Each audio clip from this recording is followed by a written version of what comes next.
Hello, everybody. Welcome to Archives and Heritage for Palestine, our first event with Dr. Salman Abu Sitta in conversation with Ghada Dimashk. I am Dr. Jamila Ghaddar. I'm an assistant professor in the Department of Information Science at the University Dalhousie in Halifax.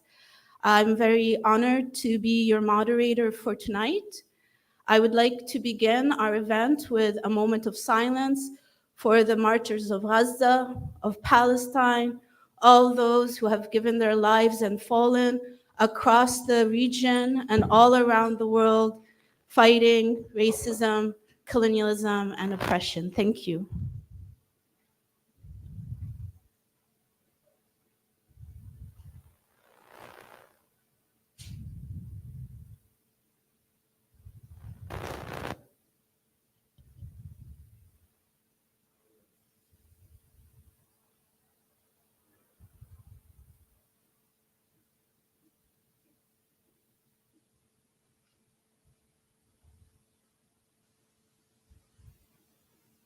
Thank you very much, everybody. We come here today for a solemn and at the same time joyful task of talking about, thinking about, and promoting Palestinian heritage, history, culture, knowledge in and through the archives.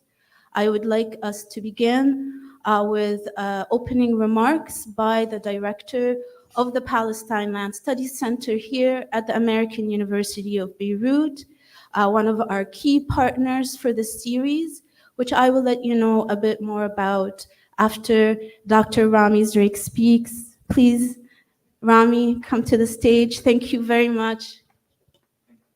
Thank you very much. It's a pleasure and an honor to welcome you all here, the house of the Palestine Land Studies Center. I know we are numerous in this room, and we are even more numerous across the 7 seas.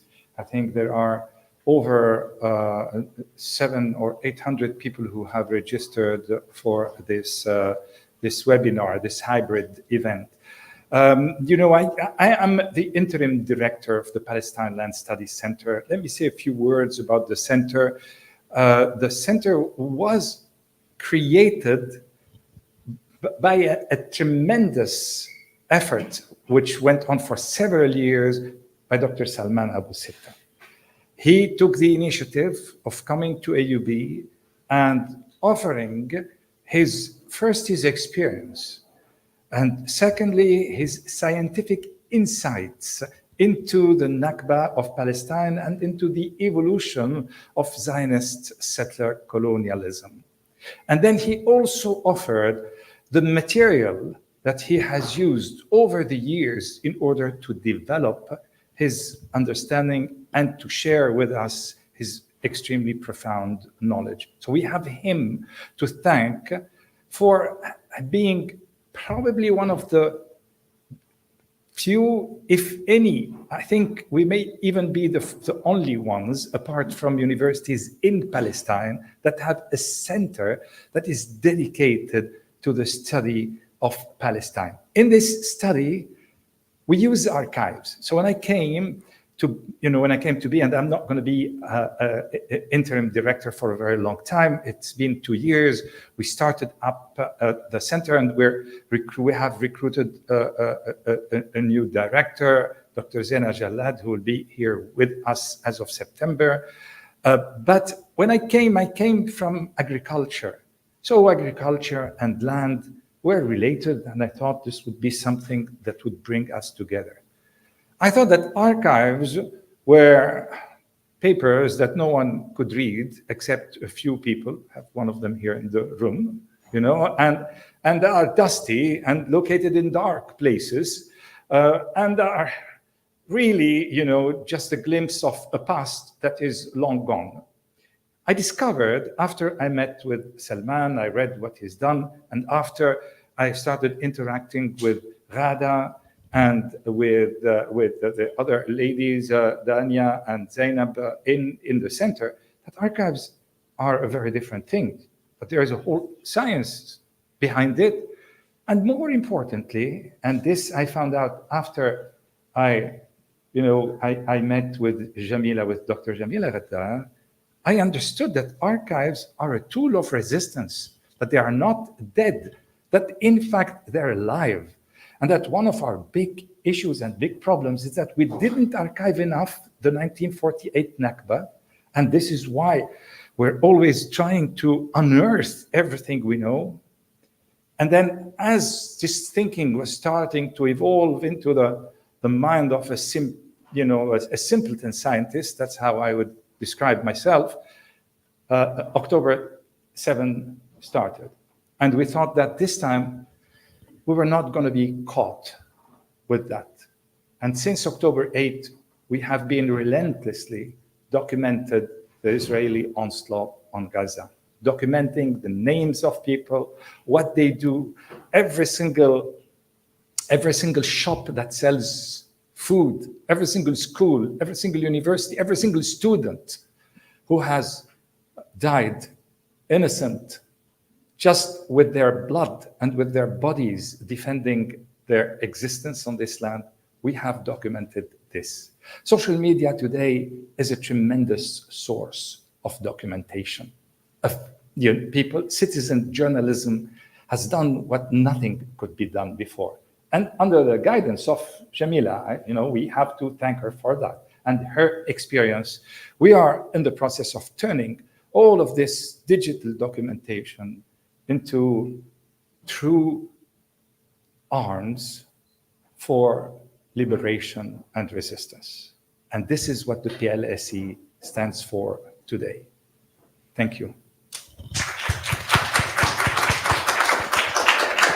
Thank you very much, Dr. Zrek. I really appreciate all the work that the PLSC does. And the minute I came across it, I knew how important it was for people all over the world to know about the PLSC and institutions and organizations like it in Palestine, the surrounding countries, and the region. This is a series inspired with that goal. We hear a lot, rightly so, about the destruction, the looting, the damaging of heritage and archives and culture in Gaza and in Palestine.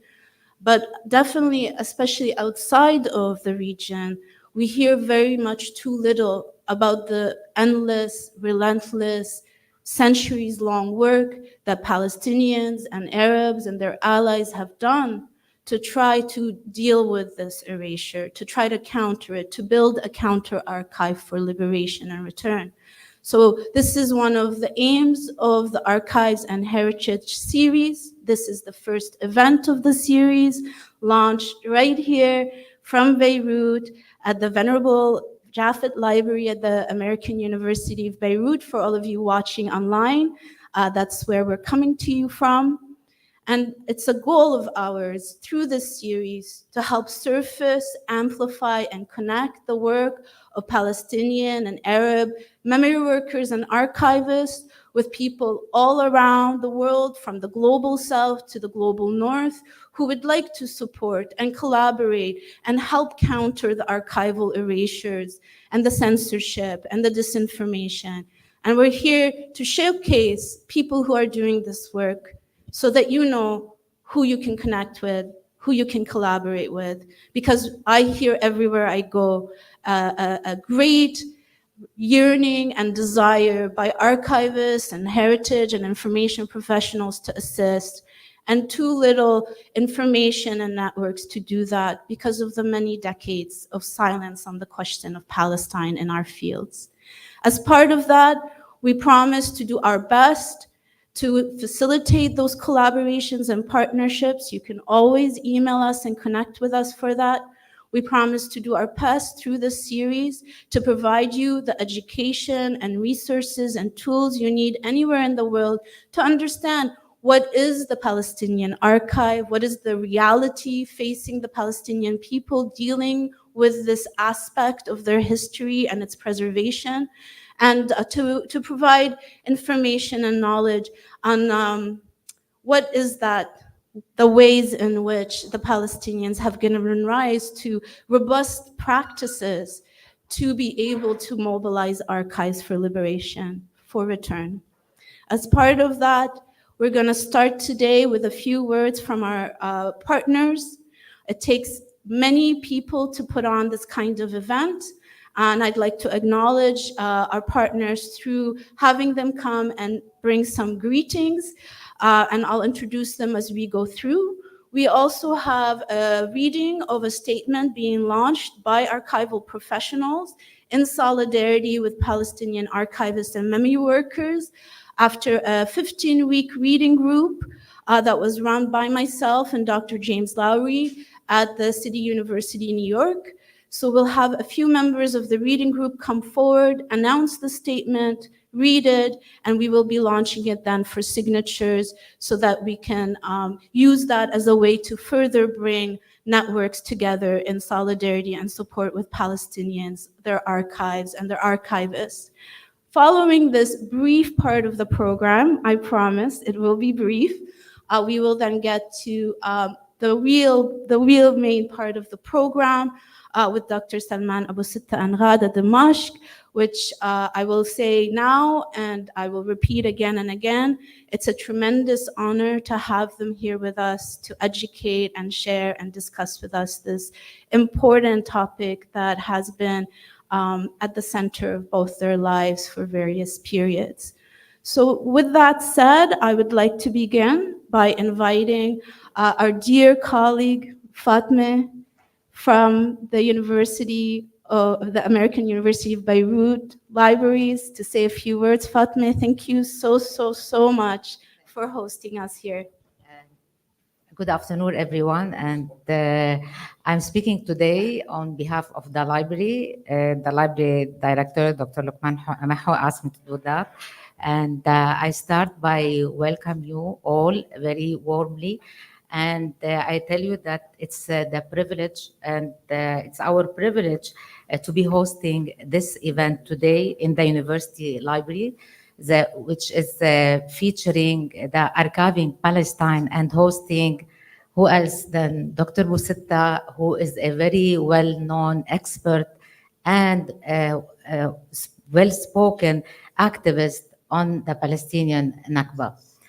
As librarians, we look up to Dr. Abu Sitta because he surpassed many of us.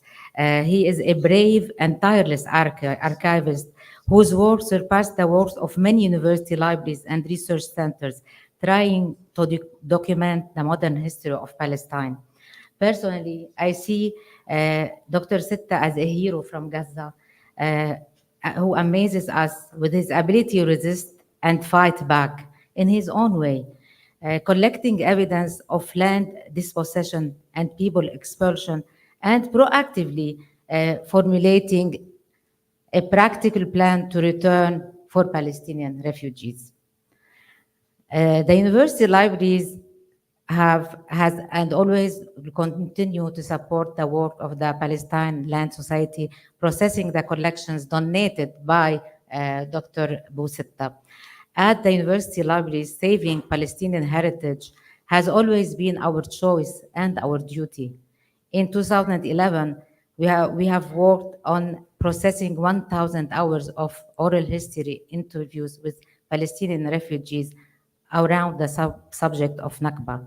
Today, these interviews are accessible freely on the internet and could be searched and listened to from all over the world. Now I thank you again for coming, and I welcome Dr. Abu Sitta and Ghada and look forward to hear their conversation. Thank you. Thank you so much, Basma. And again, thank you. So sorry, Fatma. Basma will be coming next. So actually, why don't I go ahead and call Basma Shabani, the president of the Lebanese Library Association. Basma, you've been doing this work of networking and connecting professionals for so long, and partly why we're here is because of your work. So thank you, Basma. Go ahead. Good evening. I would like to greet you and welcome you in Jafet Library. In the name of the Lebanese Library Association, I'm honored to be a partner of the series of archives and heritage for Palestine led by Dr. Jamila, Ghaddar, and Rayan. I'm very glad to attend this important event about the conversation with Dr. Salman Abu Sitta, conducted by our colleague Ghada Dimashk and hosted by AUB Jafet Library. It's really a great initiative from Palestine Land Studies Center to invite Dr. Abu Sitta in solidarity with what is happening now in Palestine and in particular in Gaza. The Lebanese Library Association, as an act of solidarity, has hosted 2 weeks ago in its sixth conference a very interesting session about safeguarding of Palestinian cultural heritage, where the speakers showcase their project and initiatives to protect tangible and intangible cultural heritage of Palestine, and in order to document the right of Palestinians who are living under occupation and under apartheid regime, and lately subject to ethnic cleansing and genocide. When I first met Dr. Abu Sitta in 2022 in Jafet Library, he tried to explain to me how to take care and how to process his collections of books and archives he donated to the Palestine Land Studies Center in AUB. He also evoked how he's claiming the digitization and publishing online of the personal document of Palestinian refugees in UNRWA, Lebanon.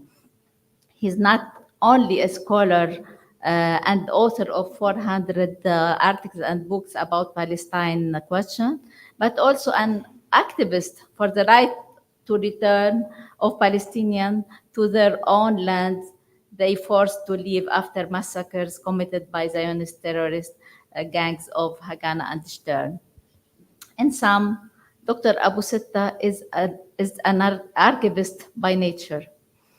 I would like to avail myself of this opportunity to thank the members of MELA Committee about Palestine question and LC subject headings, the colleague Iman Daghib, Denise Soufi, Amal Morsi, Magda Fathigad, Cyrus Ford, Zangaj, Angie Al-Gammal, and myself for the great job they did in adding the subject heading Palestine question and the Library of Congress subject heading list after 75 years of the Nakba.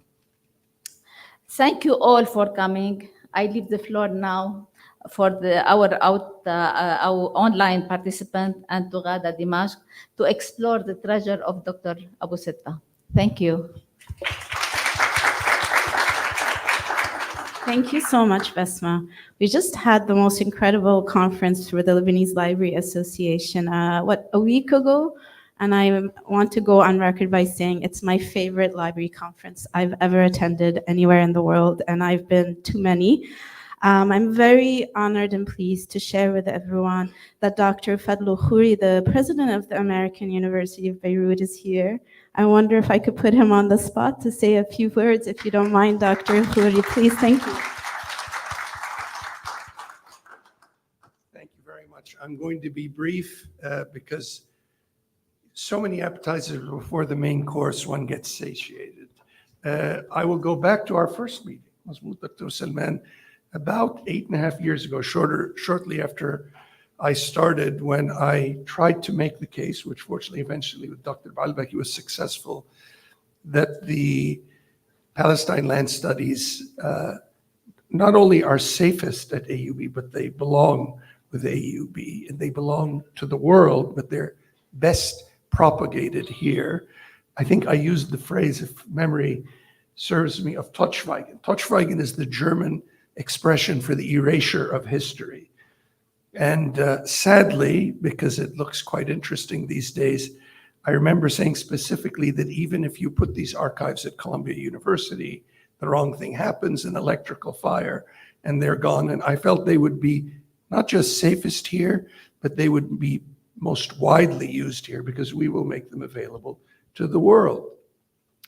One of the most effective ways of changing history is to erase the history of others. We've seen it in the United States with the Native Americans and the things that we learned as children, that the Native Americans and the Pilgrims sat down and smoked the peace pipe and ate something over Thanksgiving and all was good. You know, you learned by the time you're in high school, this was a myth. And it's sad that the very people who were the subject of Totschweigen decide to participate in the same process. Many decades later, of course, they had learned the process of the erasure of history very, very well because their own history was being erased.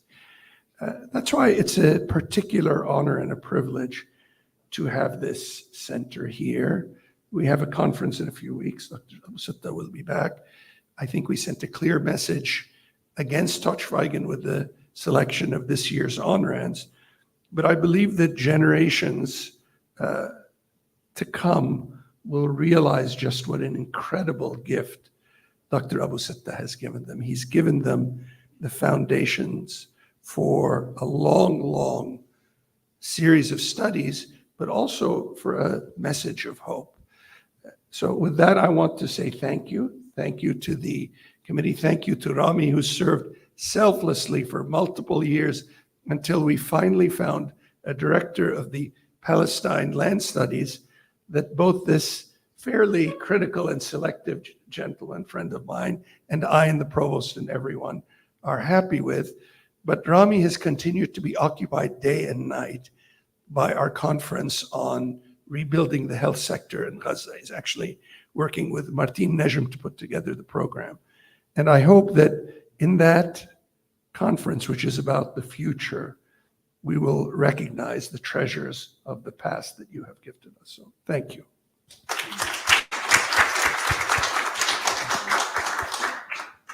Thank you very much, Dr. Khoury. As you all know, this is a hybrid event. It was originally meant to be a virtual event, but we had the great luck that me and Ghada and Dr. Salman all happened to be in Beirut at the same time. So there are hundreds of people watching us online on multiple platforms and pages. And just to give you a sense of that, we're gonna go online in a minute and hear from some of our key partners. One of the key partners of the series, along with the people you've heard from so far, is the Middle East Librarians Association.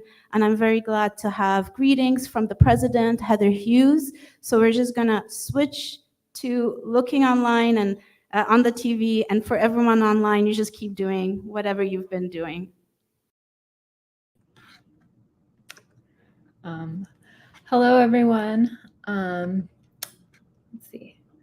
As president of the Middle East Librarians Association, I want to thank Professor Ghaddar for leading the initiative to form the Archives and Records Management Training and Advocacy Group, as well as other members of the group for holding the Archives and Heritage series. I don't really have adequate words to situate the importance of cultural heritage after recent and ongoing horrors, but I'm so grateful to this group for growing community, which I see will create more opportunities to be in solidarity with Palestine amongst library and information science and cultural heritage workers. So I'm looking forward to hearing from today's speakers and guests, and I wish I could be with you all in Beirut. So thank you.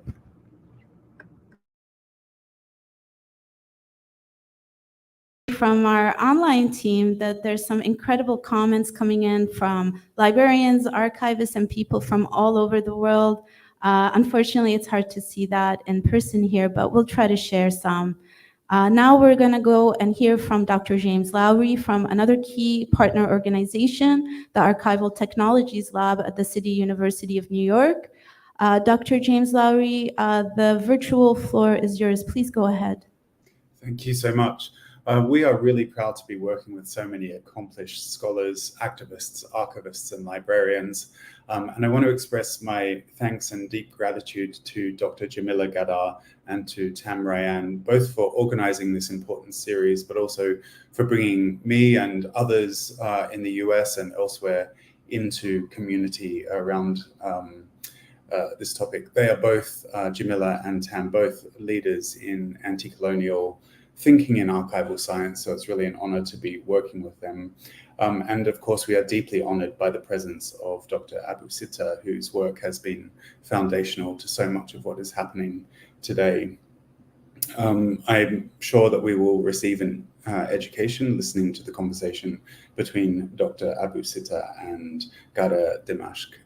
So looking forward to that. Thank you so much. I'd also like to acknowledge Publishers for Palestine as a partner in the Archives and Heritage series, and thank them for all their assistance. And now, last but not least, before we go to the main program, we're going to have a few of the members of the documentary Nakba reading group read the statement. This is a statement that's being issued from this event, and it will be circulating with a Google form, and we're asking all of you, the hundreds of people watching us virtually, to please check the chat and take a minute and sign this statement, and we will be launching the signatures once we have 100 or more signatures in the coming days. So please go ahead, Mariam, Dr. Mariam, if you could start us off to do that.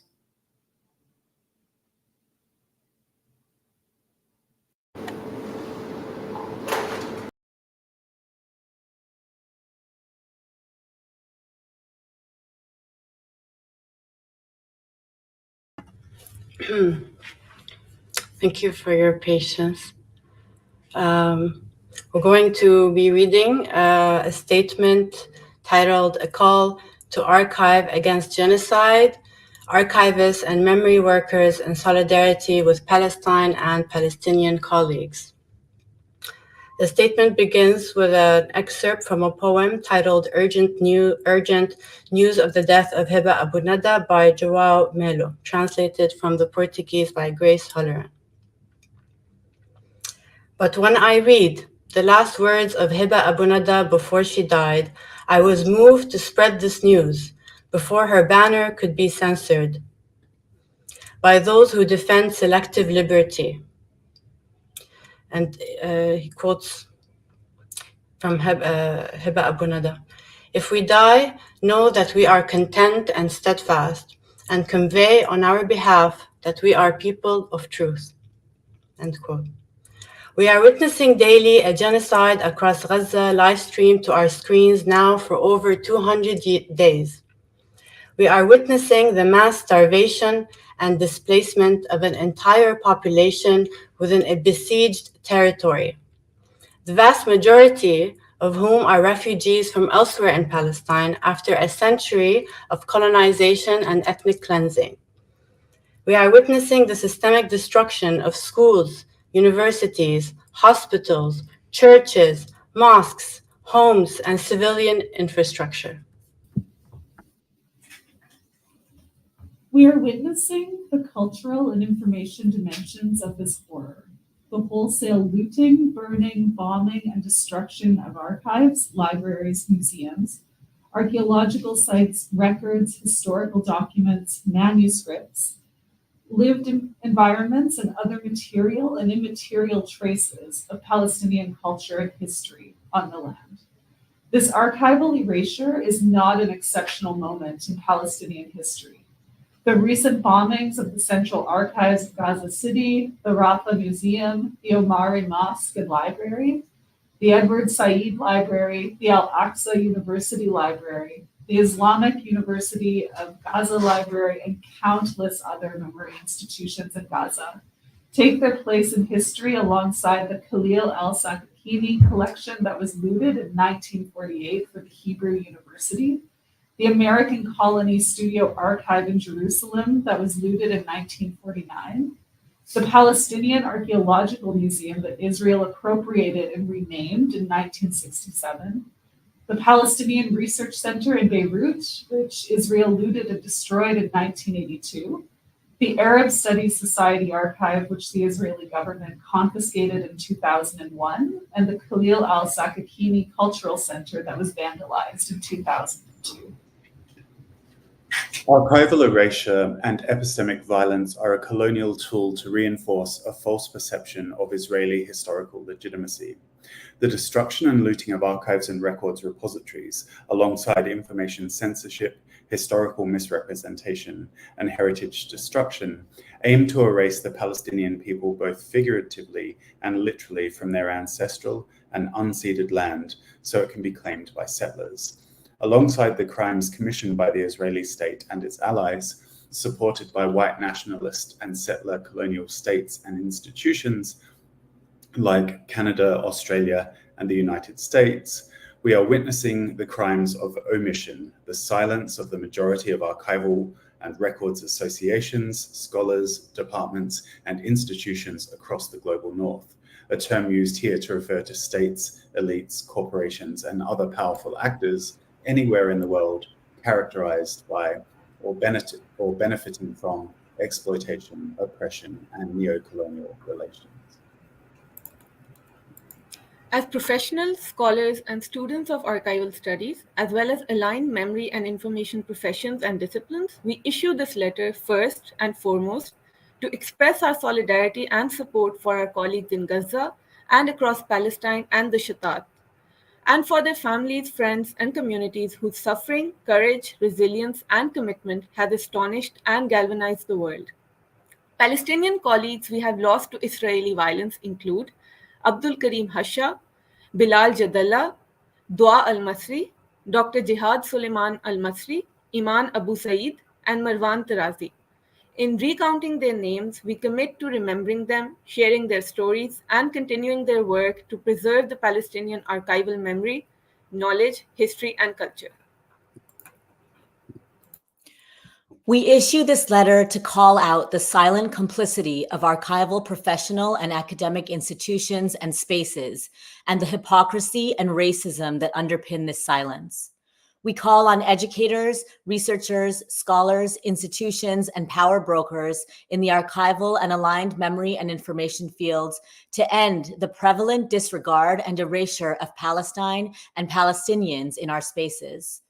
For too long, the archival, information, and memory fields have institutionalized and normalized a tacit policy of ignoring and enabling Israeli colonization, land theft, ethnic cleansing, and displacement. We reject with sadness and anger the hypocrisy of those academic, professional, and governmental institutions and personalities who claim to be working for equity, inclusion, decolonization, and anti-racism and social justice while remaining silent or enabling the Gaza genocide and the colonization of Palestinian history, culture, knowledge, and land. As such, we call on our professional and academic archival, information, and memory work colleagues, departments, institutions, and associations to join the global movement for an immediate ceasefire, an end to the genocide on Gaza, and the liberation of Palestinian people everywhere. We insist that we must teach and learn about Palestine in our professional and academic training programs, educational institutions, curricula, and courses. We recognize the urgent need for research and publications in our fields that center Palestinian experiences, perspectives, and voices. There is also an urgent need to correct our predominantly reductive and racist cataloging, archiving, and metadata standards, frameworks, and tools pertaining to Palestinian geographies, people, communities, culture, history, and materials. We must articulate new approaches that are informed by the work of Palestinian memory workers over the last century and beyond in key archival functions from acquisition and access to archival arrangement and description. We must make a concerted effort to gather and platform materials from Palestinian people, organizations, and communities in Palestine and the Shatat.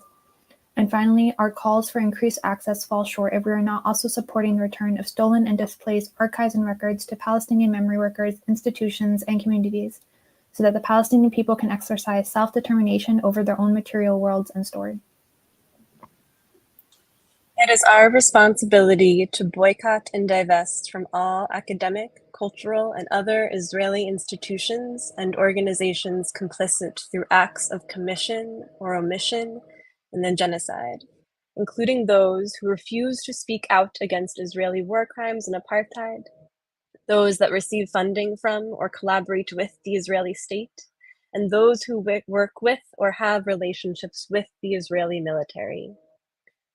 Everyone must conduct a comprehensive audit in their institutions that discloses prominent vendors and assets from anywhere in the world which financially benefit from or contribute to weapons manufacturing, intelligence collection, surveillance, illegal Israeli settlements, and Israeli human rights violations.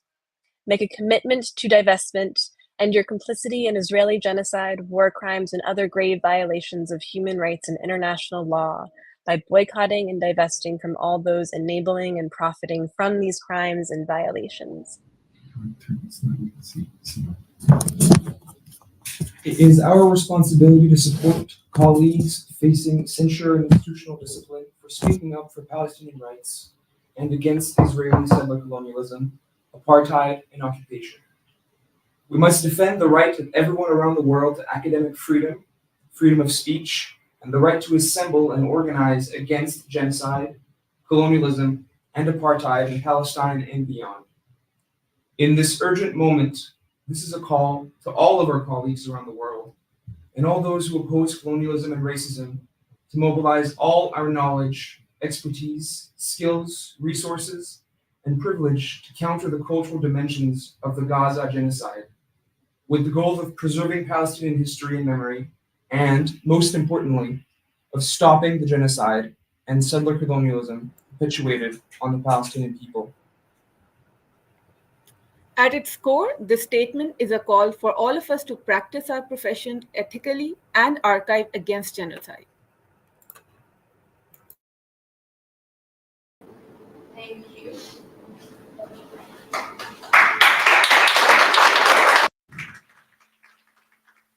Thank you very much to everyone.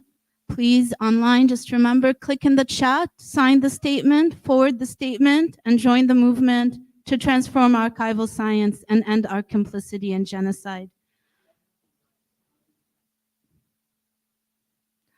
And we'll also be emailing it to everybody who registered and is in attendance here. And we're also going to blast it across social media, and we're going to keep going and going until we make sure that the statement reaches everyone it should reach. I want to thank you all for your patience. I know that we've been a bit longer than expected, but this is an event that's also about mobilizing, organizing, and working for change. It's definitely my great honor to be here with you, Dr. Salman, to be here with you, Ghada. Dr. Salman, I will just say that you must be cited at least 100 times in my doctoral dissertation. It's impossible to talk about Palestine, to talk about the Nakba, and not end up citing you 100 times. That's my biography of you, foundational work that you've done. And you've been doing this for a very long time. Well, first of all, thank you very much for arranging this event. It's very important that we know all the facts. The facts set us free. The facts make us make the right decisions. Also, the truth is the basis of justice. We must always seek the truth. The enemies of truth do not seek justice. And I ask always, who is afraid of truth? Only the criminal is afraid of truth. Only the criminal who wants to hide that. And in my case, as any Palestinian who witnessed a Nakba, on this fateful day of 13th of May, 1948, we were attacked by 24 armored vehicles in my land, Al-Ma'in, by the Haganah. And they attacked us. They destroyed the school which my father built in 1920. They destroyed our houses. They destroyed the wells and the flour mill and the bayara. They destroyed everything. They burnt everything, and they killed everyone in sight. And I was, as a child of 10, amazed. Who are these people? Where do they come from? The elders told me they come from different countries. They called them vagabonds of the earth, because they came from so many countries, they speak different languages. I said, what have we done to them? Why did they come to us to destroy our life, to destroy our houses, to destroy everything which brings life to us where we lived in thousands of years here? And this question grasped my attention all my life. Who are these people? Why do they want to do that? When we were expelled on that day, I became a refugee on that day, 14th of May, 1948. On the very same day when I became a refugee after the destruction of our home, a man called David Ben-Gurion sat in Tel Aviv and spoke to his council of settlers in our land and declared the state of Israel. The state of Israel declared on the same day I became a refugee for the very same reason. Then fortune took me to all corners of the earth after that. And this question remained in my mind all my life until today. One thing we must remember, that not only we lost our own homes, like all Palestinians, not only we lost our land, we lost also our identity as a legal entity, we lost every record of Palestine government. We lost certificates of birth and death, school certificates, medical certificates, banks, records of harbors and ports, records of ownership of land. We lost every single trace that combines us with geography and history. But we have one thing left in our mind until today. We had the memory and the identity. So our job in life, all of us, is to bring documents to prove that we have been there, and this is our country, and this is our life. The robbery which has taken place, as I said, is not only the physical features, also the indirect features of our life. Our geography has been denied that we existed. Our history says that Palestine is a land without people. All this, it's unbelievable case in history. There is nothing like it, neither in colonization nor in occupation or anything like that. So the question which took my, well, more than my attention, especially when I did my PhD in London in 1961, is to go to records of the British government, because 10 years earlier, they just left Palestine. So this is a natural thing to do. And then over the years, I found a very curious situation that we in Palestine and also in Bilad al-Sham, all of it, and even in Egypt, we did not bother to document our existence because we don't need to. We had families, we had grandfathers, grandparents, and so on. We know who we are, we know where we live. We don't need a piece of paper to prove that we belong to this land. And where did I find these documents? These documents were found in the colonization records of the countries which came to colonize us. The records of our mapping, our records were found in London, in Berlin, in other places, because they had their plans to take over our land from Napoleon 1801, when he came to Palestine and Egypt. We had an army of travelers, spies, priests, travelers, adventurers, surveyors, all kinds of things. They came to document our land by all kinds of means. So it was natural then for me to seek these records which we have denied to have in these countries. And it took, of course, many years to do that. In Britain, for example, there are 20 or 30 places where you could find these military archives or political archives and all that. There is not one place in that. But then you go over to Germany, for example, which has been fighting First World War with the Turks, where I found first aerial photos of German Air Force in Palestine. You could go further, and you could go Napoleon, when he has 76 scientists who came to Palestine and Egypt and recorded our countries for them. Volney came in 1785. He made maps of Bilad al-Sham and Barri Masr, as they call them in this time. But when we go earlier, to recent times, you would like to find what Balfour did and why did he do that. You know that the first Commissioner General was a Zionist, Herbert Samuel. You know, for example, what happened in 1936 to 39 when there was a big revolt against the immigration of Ashkenazis to Palestine. And all the records now, we find them in the military archives of King's College, for example. Then you see further that how the Zionists after 1939 revolt were sure that they will capture all of Palestine.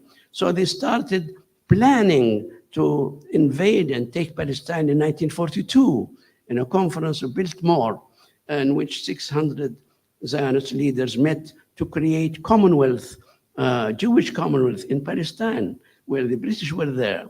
And when we know, for example, that 1945, when the British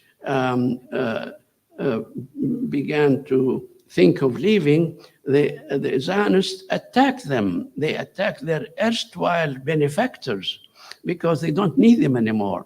And then we find, for example, in 1948, all the records of the massacres, 90 massacres at least, committed by Zionists against Palestinians, in which they have attacked and depopulated 530,000 villages and depopulated them and expelled them through massacres. We also find, when you check all these massacres in time, you find they were planned by region, by time, in 9 brigades attacking these Palestinians. That was a deliberate plan to expel Palestinians. We kill many of you. If you don't leave, we'll kill you. So the answer is very clear. Ethnic cleansing was created in that. And when you actually look at that, the records are fantastic because you read them with a new look. For example, you know the myth that Palestine is a land without people, which was propagated in the 19th century. It tended to me to be not really a myth. They knew that Palestine was populated. It was a plan to make it a land without people. So the genocide germ was created very early on, that we would like to make Palestine without people. And that's the definition of genocide. And while the British were in Palestine in 1940, Joseph Weitz, who was the head of colonization department, he said, "We shall not leave one village alone. We should not leave that." That was in 1940.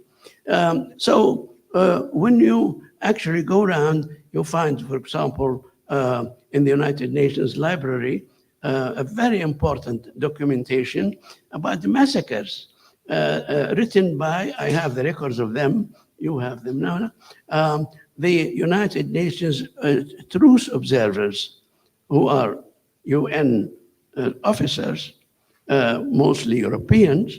They document massacres at that time, and they say, sorry, we have no time to document all massacres because there are so many. So these records of the United Nations truce observers are not known to the public. They are hidden from them. Then you see, for example, the Quakers, the first Christian group to come to Palestine. They are the one actually who built the refugee camps in Gaza, when they say these people don't want food, they want only to return home. And then when you look at the series of actions by Israel after 1948, they did what we call today or then ethnic cleansing. What does it mean, ethnic cleansing? It means I take your land and property and throw you away. If you don't go, I will kill many of you to convince you to leave. Fine. Well, that happens in many countries before. But what is different in this case is that these Palestinians who were expelled have been chased by the Israelis even in their refugee camps, not only while they were in their country, but also in refugee camps. For example, one of the big massacres happens in Khan Yunis in 1956, in which every house has lost one young man taken out of his home and killed. There are so many cases. So what is happening in this question of ethnic cleansing, it was converted over time into genocide, because that is the case today in Gaza, because these people will not go away. We have to take their country. We have to kill them, but they seem coming back. We will chase them. Why did they, for example, make massacres in Sabra and Shatila and Jenin? If you look today or hear today the news, you see that all the attacks about refugee camps, in Jenin refugee camp, in Balata refugee camp in Nablus, in Tulkarm refugee camps, they will chase the very same people whom they have tried to expel.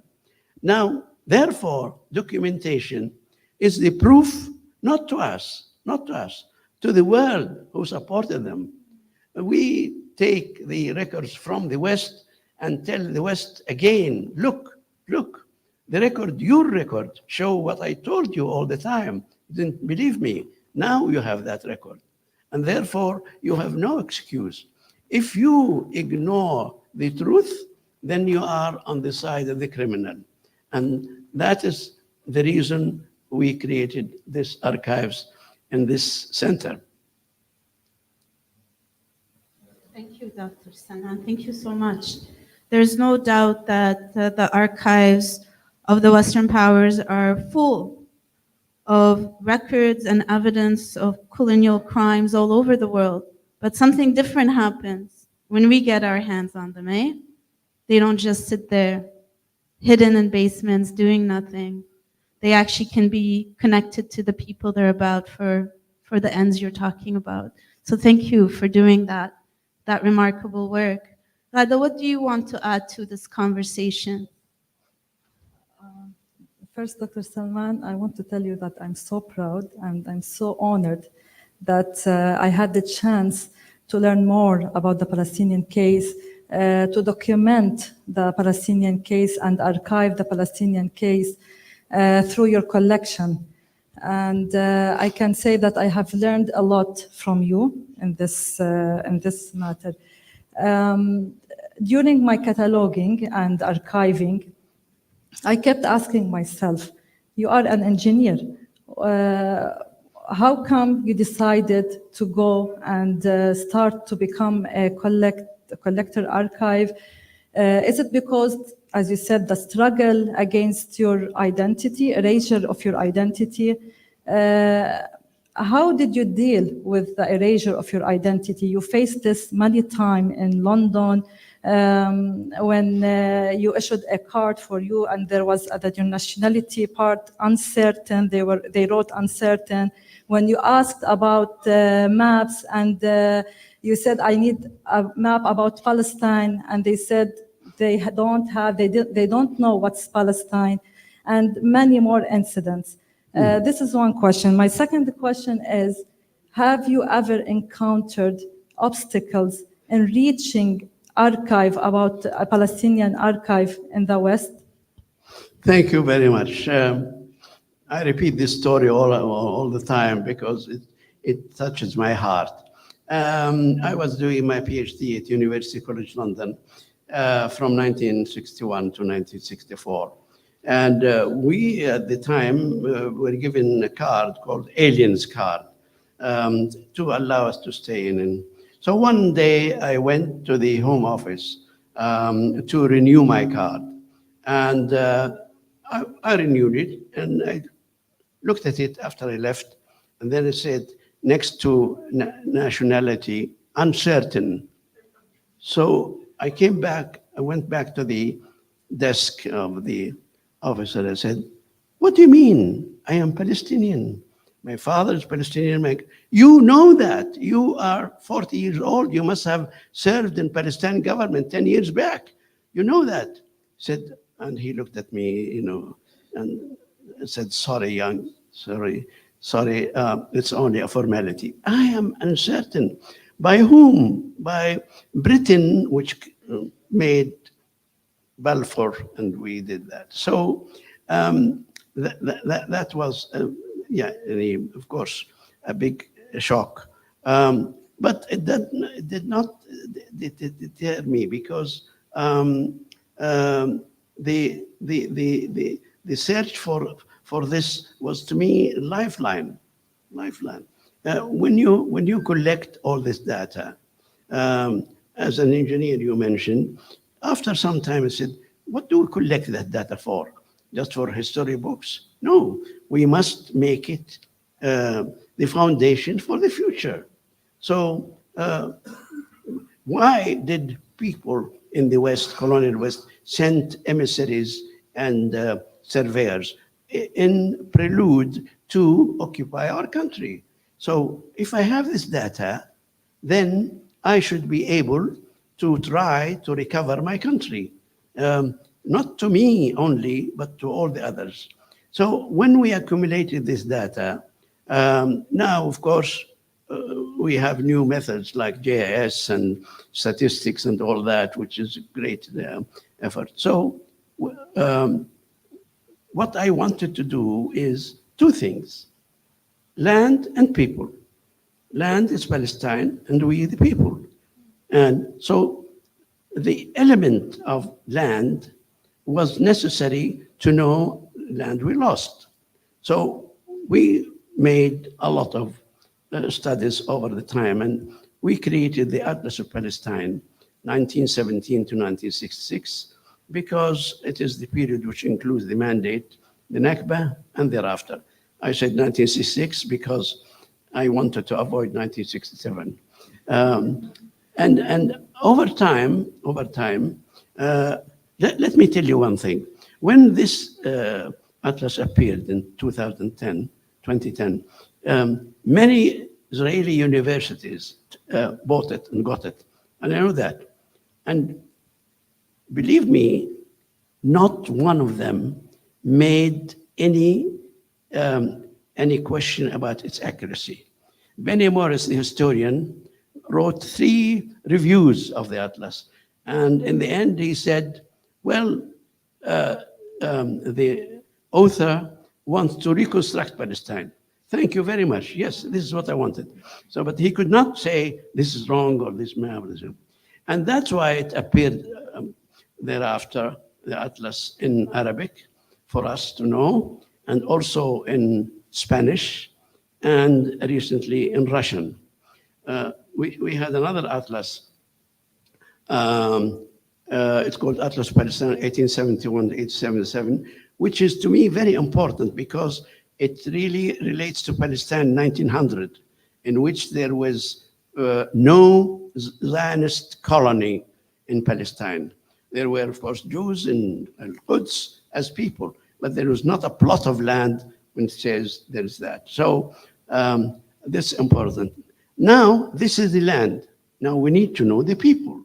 So Palestine, we have records of Palestine before 1948, but after that, they are dispersed. But we managed to create a database for Palestinians all around the world, not necessarily very accurate, but not wrong.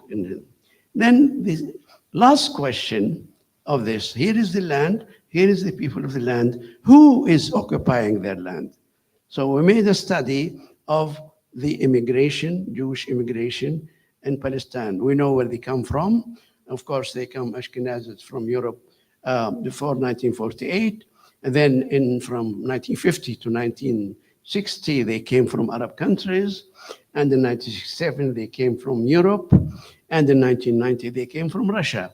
And we tried to locate where they are located. And the Israel Statistics Bureau has enough information on that. So we asked the simple question: who's living in my land? Who's living in your land? Who's living in this? And we created that. It's something indisputable because of the fact. And we found very startling results. The Israelis list their localities, 954, say 1,000 localities. But this is misleading because only 5% of them house 90% of Jews. And the other 95 localities are planted in order to prevent the Palestinians from returning, which is the kibbutz and the army. The army and the kibbutz control 88% of Israel. The Israelis live in 12% of, even if you want to calculate it in terms of kilometers, it's 6,000 kilometers. They are located basically in 3 areas: Tel Aviv area, West Jerusalem, and Haifa. So I made a plan that we could return to these places. 472 Palestinian villages have practically no Jews today. They could return. And then the Jews who are in these areas, we can offer them cantons, 3 cantons, like Switzerland. And the cantons, they can have full cultural and religious freedom. And therefore, the application of Resolution 194 is absolutely feasible from this point of view. There is, of course, one condition which everybody knows, that there could be no life and no solution with the existence of Zionism. And this is not unusual because in Germany, Nazis has been abolished. In South Africa, apartheid. Goa, Portuguese Goa, was in the continent of India for 300 years, and then being a foreign body in a different homogeneous, has no life. Mackay, the Chinese Mackay, Hong Kong was in China land. These are like dimples in your body. They cannot really. But the condition for peace is that, number 1, human rights must be applied, which means everyone has the right to return to his property and to have his freedom. Then, if people want to live under this umbrella with no Zionism, no occupation, no apartheid, no war crimes, no genocide, they are like anybody else. When I give my talks in London, in the university and other places, I say, why don't Jews live in Palestine like Jews live in London? They didn't kill the Jews, the English people, and took their land. Why don't they live like that? Why don't they live in Palestine like they live in New York? Yeah? They live by the law of the land. Just one more thing I want to add. With this knowledge we created, not only we have proven, and by the way, I repeat again, I stand to be corrected, but I have not seen anything. No Israeli, however Zionist, disputed any of the facts we presented. Right. So if that's the case, why don't we plan for this?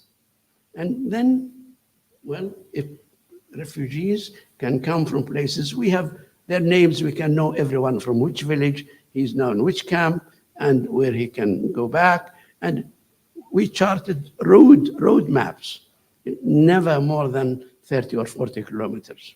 People in Lebanon can walk. In Gaza, literally they can walk. Literally they can walk. And by the way, just in a footnote, when people in the West say hostages should be freed, I agree, they should be freed. But there are hostages, 2.3 million Palestinians in Gaza, in hostage for 76 years, 27,000 days, and they come from 247 villages and cities. We have maps of them. they should be set free. They should return. And this is the answer we offer to people when they say, for example, the kibbutz, some of them who are hostage in Gaza or held in Gaza, they are living on my own land. I was born under the place called Narim. This is my father's land. So, which we have to take it over, is when Palestinians return, they will find their villages destroyed. All right, we have enough engineers and to recreate that. So we started 8 years ago a competition among young Palestinian architects for their graduation project. And we said, we'll give you one Palestinian village. Your job is to redesign its reconstruction complete. We have inventory of 550 villages, and they pick one, and they have present a design for reconstruction of the village. So far, we have 12 universities every year participating. At the moment, total of 270 young Palestinian artists participated. We have international British jury every year. They decide the top 3 designs. And every year, we, as I said, we offer the best design. And these young people are marvelous. They already finished the complete reconstruction of 60 villages divided by area from the north mountain area, from the coastline and so on. And this is done by young people who have never seen Palestine, but they have the ingenuity, they have the data, they have the heritage, and they, British jury told me, we are amazed. How could these young people redesign Palestinian villages with the same heritage, but with 10 times more people and with new amenities like internet and all that. So to start this recap on the story, not only they took our land, but they took the documentation. We can recover this documentation. Moreover, we can create from this documentation the map of the future. And I hope the young people will carry on this through your center and your ability to help them. Dr. Salman, we have the atlas here, the one you were talking about. Of course, you have seen the picture of the Israeli soldier sitting on the bench, holding your atlas, I think mocking. What would you say about this? And Mariam can share this picture with our participants for those who didn't see it. That picture of the Israeli soldier, he actually came into a house of a relative of mine. He got the atlas in his house in Gaza. And when this soldier came, you know, to destroy houses and to rob the houses, actually, he found this atlas. Now, I don't know what his motives were. First of all, he was curious about this atlas. And I was hoping that when he read that atlas, he would say, I am a foreigner, and this is their country, and that's the proof. Now, whether he was mocking that, he said, all right, it's your country, but we took it. But if he has any inkling of intelligence, he would know, I am taking the land of those people, and this is the proof. I have one last question for this part. I have seen among your collection that you have a great interest in maps. And you have told me some stories about the way you have collected those maps. You told me that some of those maps, there is no access. You have only a photocopy from it, and it's at PLSC now, and no one can access this map currently. Can you tell us, it's really important for us as archivists to know how did you get these maps? Have you ever used unofficial ways to retrieve some of the Palestinian archive? Well, you are asking me to reveal something I would like to keep hiding. Well, for one thing, when I started to collect these maps, I'm not a government. I cannot order it from any government archive or something. I have to go like a reader. And so the first thing you could do, going to all these libraries in many countries, is to befriend the librarian. So first we make friends with the librarian. With us. I take them to lunch, I give them presents and that kind of thing. So Are you going to take me to lunch, Dr. Salman? There was one case one time in United Nations Library when I was trying to get the armistice maps, which was closed and so on. So I connived with a friend who helped me, and we invited the librarian to lunch, and he was away for an hour, and we photocopied which is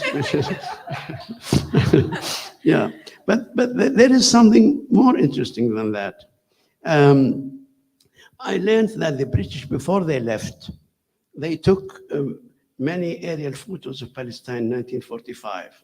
And I read about this somewhere, and where is this inventory of aerial photographs before they left? Because the British has a sordid history in Palestine. And they probably decided to take, during the Second World War or after, to take aerial photos of all of Palestine.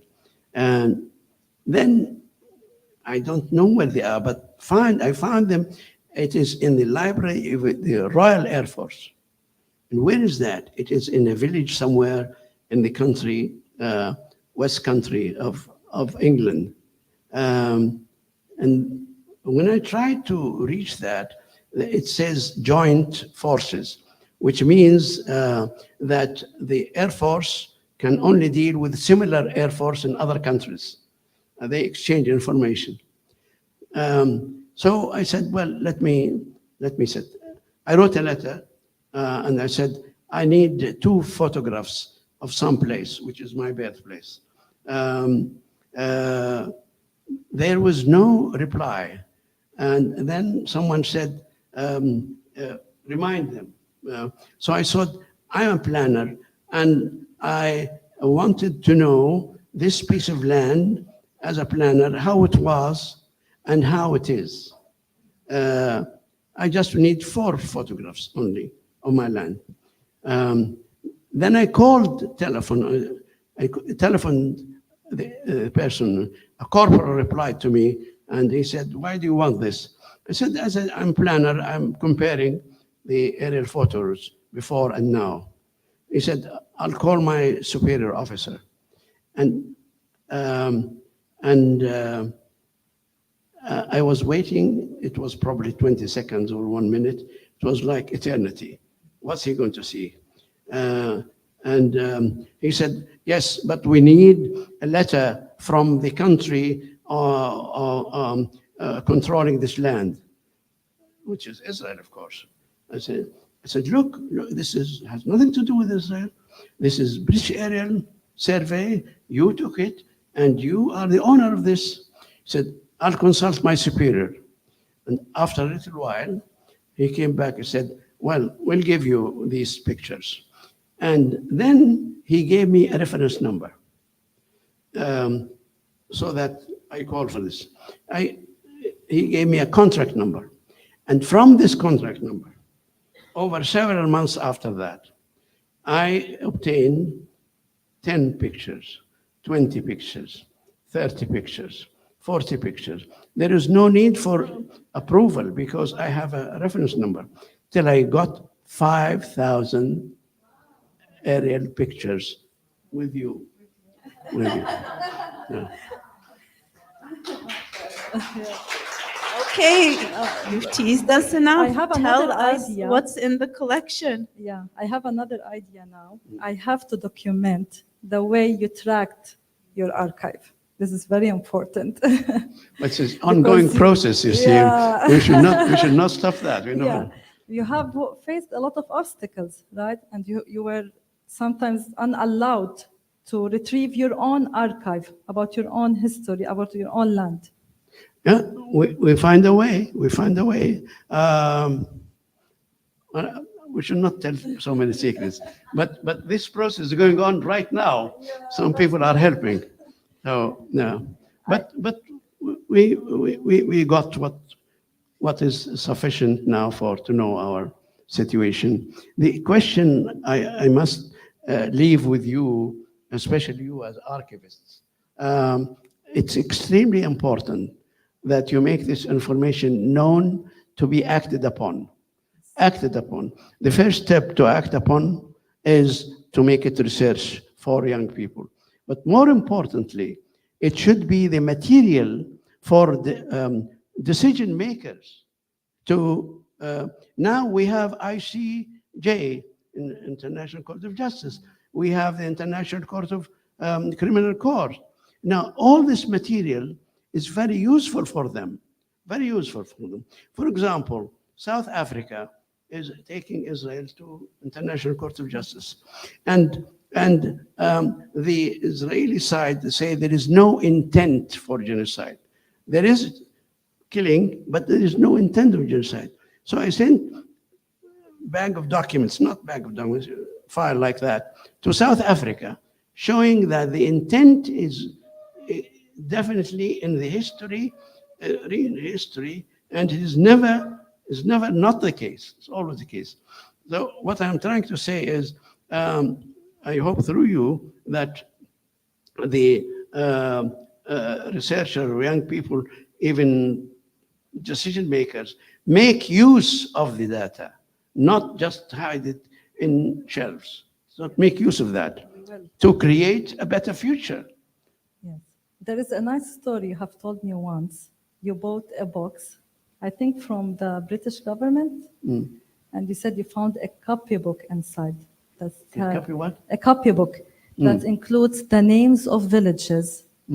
And they haven't recorded who is the one who wrote those names of villages. It's like, I think he was a Syrian cartographer who the British government took with them. This story, it's nice for our participants to hear about it. That was the story of Palestine Expression Fund when the British sent a survey to Palestine, 1871 remained to 1877, and they produced 12 volumes and maps. So about 12 years ago, I went to, they still have this center called Palestine Expression Fund, established 1865. And I became a member of there. Then I said, I wanted to know your records. They let me, I have to pay, and I paid in order to open their boxes, which is not open for 100 years. The surveyors who came to Palestine in 1877 returned with many papers and documents. They picked some of these documents to make maps, but they did not include all the information that they brought back. So over a number of years, we produced the Atlas of 1871, which is based on these, but with the following corrections. Number one, we found 4,000 names not mentioned by the British survey. We added them. Two, we added Arabic names in addition to English. Three, there was error in the geography because they didn't have satellites. We now have satellites. So we have this correction of the maps. But what is surprising to me, they referred to, quote unquote, Arab scribe who gave them the spelling of the Arabic names. who is this Arabic scribe? And, and I found a master thesis in University of Damascus about him. It turned out his name is Nu'man Qasatli. He is a Syrian, Christian Syrian from Damascus, recommended by the British consul to the team of the British surveyors, saying that he could help you with the Arabic knowledge. It turned out that this man is a professional geographer. He wrote books about Palestine and about Damascus and about, when I saw his handwriting, I compared it with the records found in England, and it is the same handwriting. And look at the British racism. They call him Arab scribe. And in fact, he is more qualified than some of their officers who are doing that. So anyway, we told them that in so many words in London, you're a racist. Do you have the copybook? Do you have the copybook? Yeah, well, there are so many things. That is an archivist question. Oh my God, it's very difficult. Well, we'll talk later. Anyway, the end result is that we have it. We need to use it. We need to use When this. you are gonna give it to us? I give you a lot of things. Yeah. Yes. Can I ask for you to maybe Ghada just tell us quickly what is in the collection for people who might want to research, and then I'd like to move to thinking about Gaza in this moment, to thinking about the archives, the people, the land. So maybe Ghada, you can share with us that, and we'll turn to Dr. Salman, and then I think we have time for one more question before this is ended. So the collection of PLSC, it contains around 5,000 books. They are organized and categorized the same way Dr. Salman has done at his own home, and it was moved to the PLSC. We put them on the same way. He is really a real archivist because he thinks like one. And when I started, Basma told me that we cannot add Dewey number for the books. We have to keep the call number Dr. Salman gave to each book. And for a moment, I wasn't convinced. We know librarians are sometimes stubborn. We want to do things according to standards.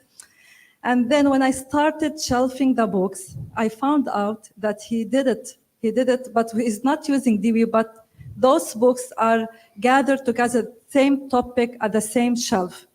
And I have noticed that everything about Jerusalem are gathered together. Everything about Nakba are gathered together. We can see the narrative, the Israeli narrative facing the Palestinian narrative in this collection. And I was amazed with this. And I kept it this way. While cataloging, I found sometimes notes written by Dr. Salman in some books. So I kept this and I add notes with this precious notes. And we also have around, like Dr. Salman said, 5,000 aerial maps collected from the German air flights, British air flights during the World War II. We have some good periodicals, and we have very good digital archive. Can I say about the database he gave me recently? Database, oh yeah. So he gave us recently a database about 500 villages, destroyed village. And when I start looking at this data, it was really amazing because each village has how many number of Arabs living in this village, how many number of Jews were living in this village, the families were living in this village, the history and the geography of this village, and what they were famous. Some of them were famous with agriculture, others with hunting, for example, how Israeli invaded the village and committed massacres to these villages. We also have for each village maps, pictures belongs to these villages. We also have some secret documents. We have digital secret documents, and what else we have? I told you a lot. And we have maps, printed maps, is the photocopy maps that Dr. Salman had struggled to have a copy of this map. And when I started cataloging this map, I found out that we cannot find the original copy of this anywhere. None single library have cataloged this map or have a copy of this map. And this is what makes it a valuable resource at PLSC. I want to end, it's a sad ending actually, about Gaza. Gaza, as someone who witnessed the Nakba in 1948, it was of course losing a whole country, but the blood shed in Gaza at the moment over 110,000 people, done in the view of the whole world, to see this. In 1948, the story about our Nakba was closed to the whole world, that now everybody can see it with this little mobile, and you can see everything.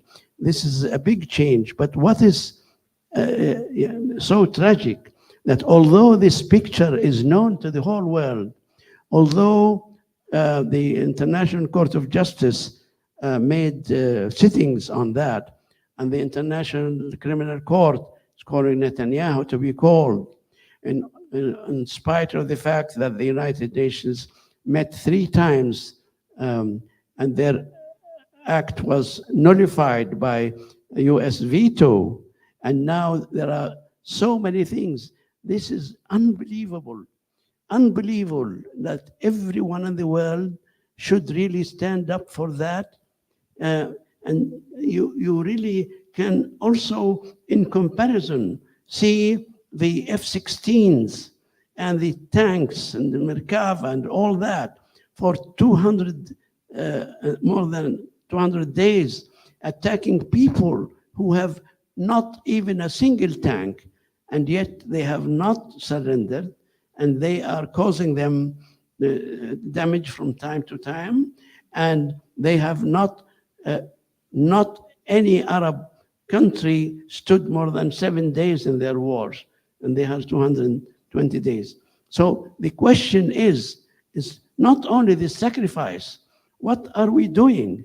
Where are the millions of Arabs? Where are the millions of Islamic world? Where are the people in Europe who have Africa and Asia, which are on our side, and even in Germany, which is really the European branch of Israel. I was invited to speak in 12th of April last at conference called Palestine Conference, organized by Germans, including German Jews. And 2 minutes from my talk, the 900 policemen came in, pulled the plug, and they closed the whole conference. So the Western countries, which have been fighting us all these years in First World War, even in the Crusaders' times, and even today, they are the same people who are attacking us all the time. They are the very same people, and they failed all this time. In the year 1100, they failed. In First World War, they failed, and now they will fail. But at what price? Will they not learn? Will they not learn? And I conclude by one thing, one point. No matter what happens, it's our responsibility to fight back. It's our responsibility to be steadfast, to do anything we can, never give up, never give up, never surrender, no matter how long it takes. This is the message I'd like to leave with you. I want to add, Dr. I would like to add that in collaboration with Dr. Jamila Ghaddar, with the help with my colleague Dania Khraibani, We are documenting this genocide. We are documenting and archiving the social media with all its aspects. Thank you very much. Thank you for Thank all you. your work. Thank you, Doctor. All of you. Thank you, Ghada. Thank you for coming and well, either here or on screen. Thank you. Because the truth, I repeat my favorite statement, truth sets you free. And who is afraid of truth? Only the criminal, only the guilty. And therefore we have to chase this criminal and guilty by waving the truth weapon in their face. Thank you so much, Dr. Salman. With that, unfortunately, we've run out of time. Much as I'd like to continue a conversation that feels like in some ways it's just began, I will remind everyone out there who's watching that we've heard what it is to have to go around the world to find your records, your history, your information in archives held by institutions who never had the right to this information to begin with. If you hold such records, please let us know. If you are willing to make it accessible or to return it to its rightful owners, which is the Palestinian people and their institutions, please let us know. If these materials are not accessible or not cataloged, we will help you do that. Just email us and we will make these connections happen. And we are also working very hard to launch and implement a series of rescue and recovery operations for digital and physical archives in Gaza, across Palestine, and in all these surrounding countries. If you think you can help, if you have resources and expertise, join our network by emailing us. We are going to keep fighting for the land, for the people, and for the archives. So join us, and thank you.